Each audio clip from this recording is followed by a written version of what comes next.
National news post, जनता की आवाज।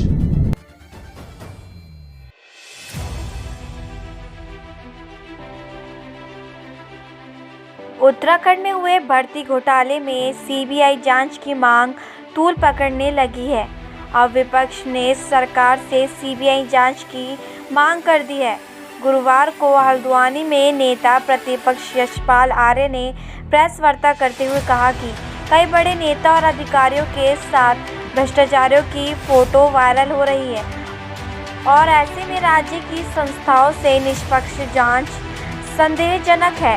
इस कारण कांग्रेस को एसआईटी और विजिलेंस की जांच पर भरोसा नहीं है। उन्होंने कहा, उत्तराखंड राज्य में हुई सभी भर्तियों की सीबीआई जांच सिटिंग जज की देखरेख में हो। हाई कोर्ट के सिटिंग जज करे तो जांच में दूध का दूध और पानी का पानी होगा।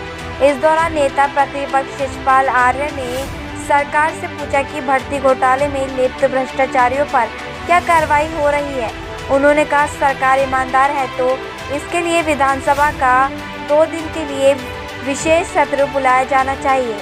नेता प्रतिपक्ष यशपाल आर्य ने कहा कि आज हमें हर विपक्ष में भ्रष्टाचार ही भ्रष्टाचार देखने को मिल रहा है, जो धीरे धीरे सबके सामने आने लगा है।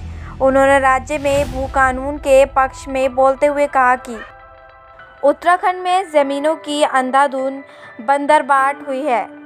भूमाफिया कृषि उद्यान के नाम पर अंधाधुंध जमीन खरीद रहे हैं।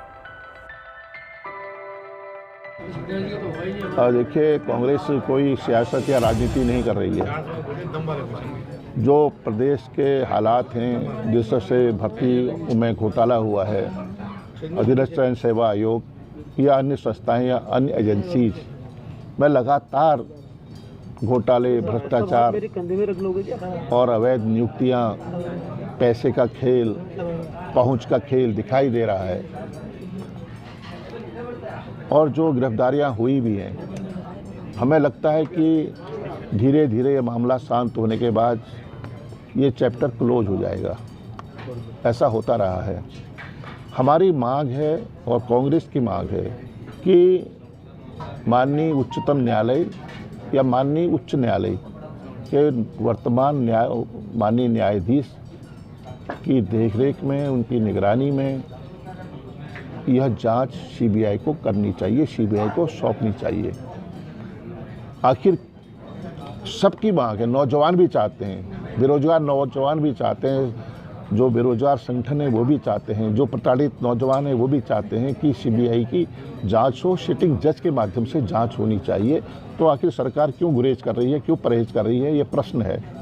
हमारा कहना है कि इसके लिए विशेष सत्र, 2 दिन का विशेष सत्र सरकार बुलाए। उसमें कांग्रेस चर्चा कराना चाहती है और चाहती है कि आखिरकार इस मामले में एक संस्था को जो जिसके हाथ बंधे हुए हैं, जो आखिर में दबाव में काम करेगी, तो उसके लिए सीबीआई इंक्वायरी सिटिंग जज के माध्यम से करने में परहेज क्यों है, गुरेज क्यों है। इसलिए सत्य की मांग करना चाहते हैं, उसमें चर्चा हो सके, विस्तृत चर्चा हो सके। जिस प्रकार से प्रदेश व्यापी एक भर्ती माफिया हावी हो चुका है, कोई ऐसी नियुक्ति अब प्रश्न चिन्ह के बाहर या उस पर आप प्रश्न ना उठाएं, ऐसा अब इस प्रदेश में संभव नहीं है। जो प्रदेश 4 धामों के लिए जाना जाता है, जो प्रदेश सैन्य धाम घोषित करके प्रधानमंत्री जी गए, आज वो सबसे भ्रष्टाचार में लिप्त प्रदेशों में से उसकी एक शुमारी और पहचान हुई है। तो ये हमारे लिए बहुत बड़े कलंक की बात है, सर्वप्रथम उत्तराखंड वासी होने के वास्ते। तो इसलिए बहुत आवश्यक है कि कांग्रेस लगातार एक मांग उठा रही है कि एक सिटिंग जज की निगरानी में सीबीआई जांच हो सारी भर्ती प्रकरण पे, और ये किसी भी कालखंड में हुआ हो उसकी हमें चिंता नहीं है। लेकिन जिस प्रकार से युवाओं के भविष्य के साथ कुतारघात करा गया है, उनके सपनों की हत्या हुई है, इस पे अवश्य अंकुश लगाने के लिए और यहाँ की जो युवा हमारे साथी हैं उनका विश्वास उठ जाएगा आने वाली सरकारों पे, वर्तमान सरकारों पे, और पूरी ये जो सरकार बनाने की राजनीतिक एक प्रणाली है, इस पूरी प्रणाली से इनका विश्वास उठ जाएगा। तो ये विश्वास नहीं उठने देना है। आज युवाओं को संदेश यही हम लोग देना चाहते हैं कि हम आपके साथ कंधे से कंधा मिलाकर खड़े हैं, आपके हर संघर्ष में आपका साथ देंगे और अवश्य जो ये आंदोलन जन आंदोलन में परिवर्तित हुआ है, एक प्रश्न उठाया गया था सदन में अधीनस्थ चयन सेवा आयोग में, और उसके बाद जो भ्रष्टाचार अनावृत हुआ है, अवश्य इसको अंजाम तक पहुंचाना प्रत्येक उत्तराखंड वासी का, प्रत्येक कांग्रेसी का कर्तव्य।